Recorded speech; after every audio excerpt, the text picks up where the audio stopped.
Welcome to the College Football Bros. I'm Michael Newman. I'm Ryan Newman. And I'm Trey Newman. On today's episode, we are going to revisit the 2021 coaching carousel, and we're going to, with the benefit of 1 year of hindsight, re-rank those hires from last offseason. Before we get started, let's take a look at Athlon's rankings of those hires at the time. So just one person's opinion here. Of course, we don't agree with all the rankings on this list, but gives you sort of a baseline of what we're working with and the possible 17 coaches that could appear on our list. So we ranked the top 8. Trey, who's number 8? That's right. Number 8 is Lance Leipold of Kansas, coming over from Buffalo, and he's really just on this list because he beat Texas. But no, he's a tough one to kind of grade because they had another rough season on the field, but that was, of course, probably to be expected, especially given the transition. And you got to remember, we're not grading the team, we're grading the coach. They won a couple games, that was an improvement, and they were trending well at the end of the year. They of course beat Texas, like I mentioned, but they were also they had some close losses to TCU and West Virginia, so trending up. And another silver lining is they returned some production going into next year, so maybe that can give them a little bit of a boost. Yeah, hope so. All right, at number 7, we have Andy Avalos for Boise State. He came in as the defensive coordinator from Oregon.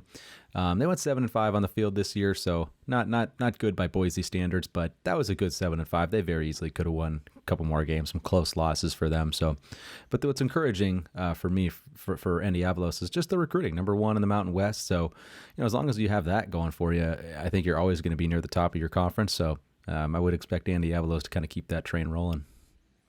All right, number 6 on the list is a big surprise here. Of course, Athlon had him last on their list. If we would have done a ranking last year, I'm sure he would have been last or close to it. Jedd Fisch, yeah, probably, at Arizona. And it wasn't because of anything he accomplished on the field. They went 1-11, which kind of like Leipold at Kansas is pretty much what you expected to do. They were supposed to be bad. But he's vaulted this high on the list because he brought in, by Arizona standards, an unbelievable recruiting class. They ended up ranked 22nd in the 24/7 Sports composite rankings. That's one of their best classes ever. They added some really good transfers as well. They brought in a quarterback, Jaden DeLora from Washington State, a great receiver, Jacob Cowing from UTEP. So things are looking up. He's injecting some talent that they have not had for many years. That's right. Number 5, Gus Malzahn, UCF, coming over from Auburn. I liked this hire last year. On the field, though, they did regress a little bit from the year before, but keep in mind, of course, they lost Dylan Gabriel early in the season, so that played a big role. And considering that they played the rest of the season with the freshman Keene, they went 9-4 with a bowl win over Florida. They had to win kind of ugly with Keene back there, but I think Malzahn got the most out of them as he could. And so I think if the quarterback play can improve just a little bit, they could be in contention in the AAC next year. They return a lot of production.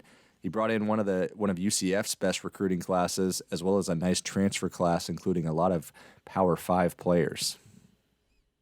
Yep. All right, let's move on to number 4 here. We have Shane Beamer at South Carolina. He came in from Oklahoma before that. And, very good first year here for Beamer, going 7-6. Just kind of seemed like he maximized out the wins that team was capable of getting with that bad of quarterback play that they had. But he addressed that in the offseason. He got Spencer Rattler to transfer in from Oklahoma, so you got a pretty good, which you would expect, a pretty big jump in that QB play for them. But he also did a solid job as far as just kind of the overall culture and excitement with the program. Seems like he's got everybody kind of behind him. Seems like positive momentum is going on in that program. So, he's got some good recruits coming in, excitement in the program, good QB. Good time for Shane Beamer. Yeah, he definitely vaulted up that list. Number 3 is a controversial one, I think. We have Steve Sarkisian of Texas. Kind of mixed here because on the field, the results were bad. They went 5-7. They were expected to be much better.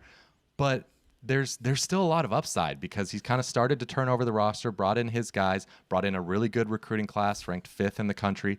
And that doesn't even include a transfer class, which includes Quinn Ewers, the top-ranked quarterback prospect pretty much ever. So If he can even close to live up to that billing under Steve Sarkisian's tutelage with some of the weapons he has around him, Bijan Robinson, Xavier Worthy, brought in a Wyoming transfer, Isaiah Nayor at receiver. So there's a lot of hope right now. But at the same time, on the field, it was bad. So it's kind of a balance. So we'll see. Maybe this is too high for some people, but I think the high upside is what gets him third on this list. Sure. Number 2, you could make a case for number 1 is Blake Anderson, Utah State. I mean, the guy unexpectedly turned Utah State around and won the Mountain West last year. He had them peaking late, too. They crushed San Diego State in the conference title, had an easy bowl win against Oregon State, Pac-12 team. And he always just seemed to, when he was at Arkansas State, seemed to get the most out of his teams. And good for him with the fresh start at Utah State, doing more of the same. They were on the luckier side as they won a few close games, but he managed to find ways to win, and that's all that matters. I'm sure there's a little regression upcoming, but how can you not be impressed with his first year? Yep. Took him from 1 win to 11 wins. I think that's the most ever. Of course, 2020, a little bit of an asterisk there, but still short. Crazy. Yeah. Yep. All right, and at number 1, we have Josh Heupel from Tennessee. Of course, came in from UCF before that, but hey, 7-6 on the field, and they weren't expected to be very good, considering they lost a ton of players to transfer before he kind of took over the job. But hey, all of a sudden, Hendon Hooker starts coming in and just plays lights out, and is one of the most efficient and best quarterbacks really in the conference and in the nation.